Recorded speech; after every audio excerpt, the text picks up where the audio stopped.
Hillary caught in sick anti-Trump conspiracy.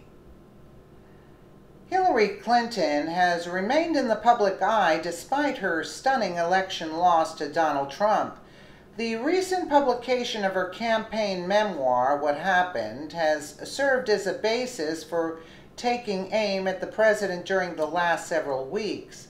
As covered by the Daily Caller, Clinton on Tuesday urged federal workers who opposed Trump not to resign but to stick it out. Clinton called on left-leaning federal employees to use their positions to continue to influence the direction of the government. The failed presidential candidate accused Trump of having contempt for government employees. She described Trump's attitude towards them as being one of disregard, even contempt, among many in this administration about what federal workers know and what they've done and the advice they can give.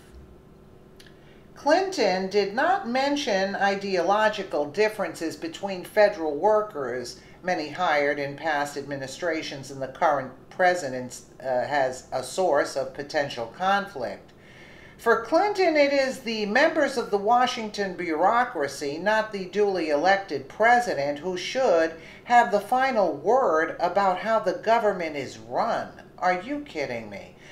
Some federal workers dissatisfied with Trump's agenda have gone so far as to resign. As the Huffington Post reported, a top EPA official stepped down in August.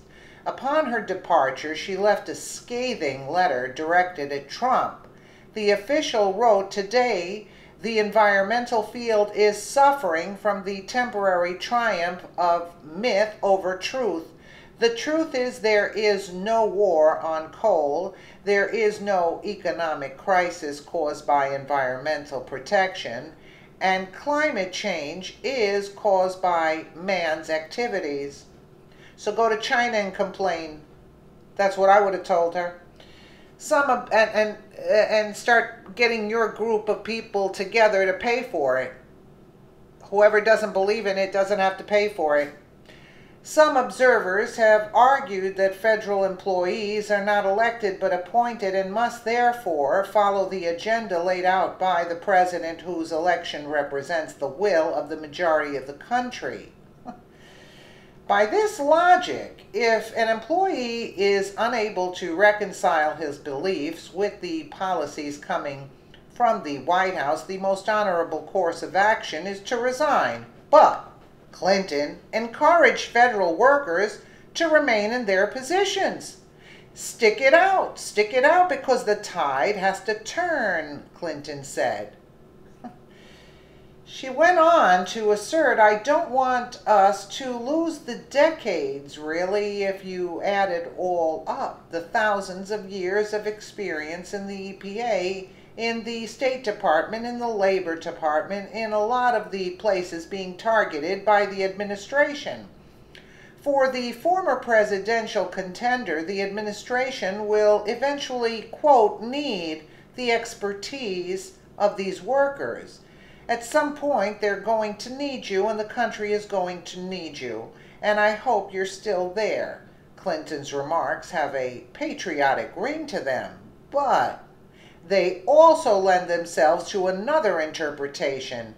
Keeping Democrat bureaucrats and operatives in power may be the most effective way for opposition to thwart the agenda of the governing party. And you know that's the case. And as the Washington Times reports, Obama-era holdovers may also be responsible for the many leaks that have come out of the White House since Trump took office. You think?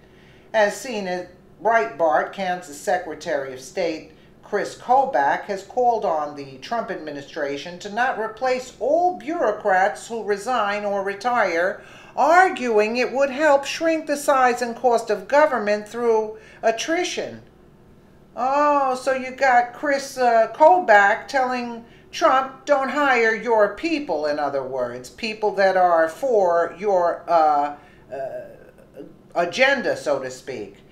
However, the downsizing of government is achieved. One thing is for certain: there is a contingent working in the federal bureaucracy who are actively working to derail the Trump agenda, an agenda for which the people voted.